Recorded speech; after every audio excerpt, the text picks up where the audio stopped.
upset about how last week's game went, especially considering how y'all played against Arizona. So what are kind of like the conversations been like among you guys, about this upcoming game or this week?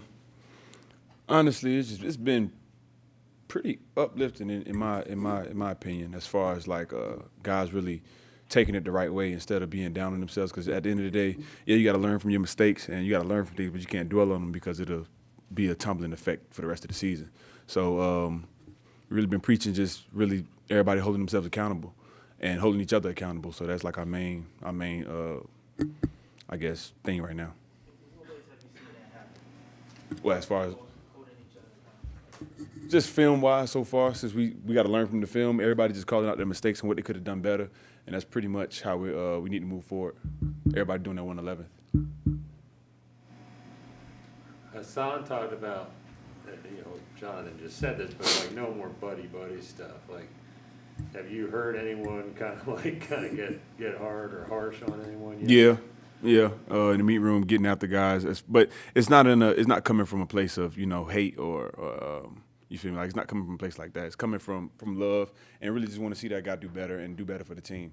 So that's pretty much what he means by that. But yeah, I mean you don't want to cutting all the sensitiveness, all the bull out of it. Like we come here to do a job, is to win, and we don't want you guys to not you guys, but we don't want them to take it to heart. We're really just trying to get each other better. Can I just clarify, like, when you were talking about the film thing, y'all looking at film like, oh, I made that mistake in front of everybody? Everybody. Oh, okay. So that's like the true.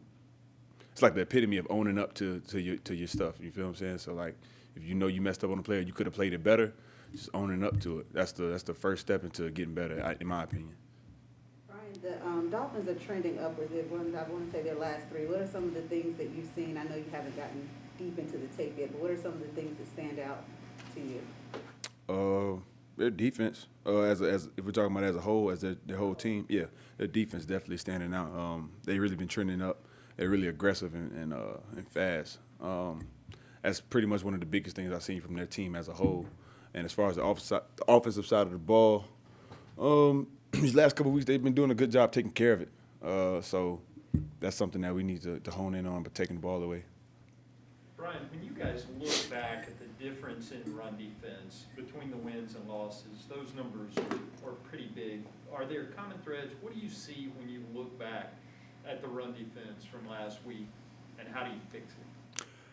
Anytime you see something bad as far as like the run game per se, is usually because of discipline. As far as like a gap or something like that, it's usually just it comes down to doing your job. I mean, as simple as that's being said, it's not as easy as you think it is, but it comes down to doing your job. You know what I mean? So that's what the run game is about. It doesn't take extreme talent and extreme gifts. It just takes being disciplined and being accountable for your gap. You know what I'm saying? That's just how it is. So that's where a lot of big runs hit if a guy gets cut out of his gap or anything like that. That's just how it happens. Were there any of those, as you guys were watching that film, where you kind of had to raise your hand and say, Yeah, facts. Everybody. I don't think anybody played a great game last game. Like, as far as the defense wise, I don't think anybody had a great game.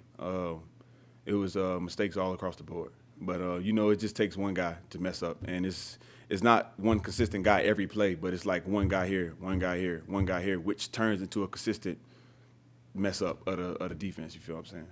What are some of the challenges that Tua presents to you guys in the run game? Tua? Yes. Just the fact that I know he's mobile, he can run, and he is a bit of an escape artist. But as far as I think he really wants to throw the ball, to be honest, I don't really think he wants to run like that.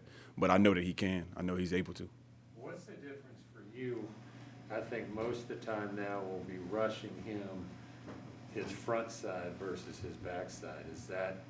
Is there a difference for you as a pass rusher? For Tua?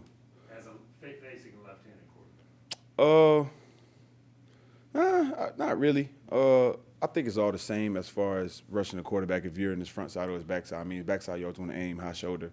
And front side, he can see you. So he's going to get rid of the ball. He's going to try to make you miss. And that just comes down to not falling for the pump fake, not falling for any two-step, anything like that. But at the end of the day, you just want to break down and make the tackle. You were saying a couple weeks ago you didn't really remember having played Mac Jones. Did you ever cross paths with Tua along the way? If I did, I don't know.